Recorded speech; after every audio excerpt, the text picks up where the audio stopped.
দেখতে পাই না এই বাগানে গো। উষা, উষা কোথায় আছে গো? ওই তো দেখি আমার উষা সুন্দরী যেন অভিমান করে বসিয়ে রয়েছে। তাকে আমাকে ভালো করে মানাতে হবে, না জানি কি আমার বিলম্ব হয়েছে আসতে। ও গো প্রিয়তমা, আমি তোমার সাথে কথা বলবো না গো। কথা বলবি না? কথা তো বলে যাচ্ছ, আর বলবি যে কথা বলছো না।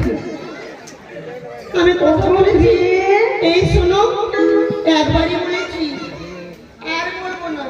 আর বলবি না? বলে যাচ্ছ আর বলছে বলবো না। ও গো প্রিয়ে,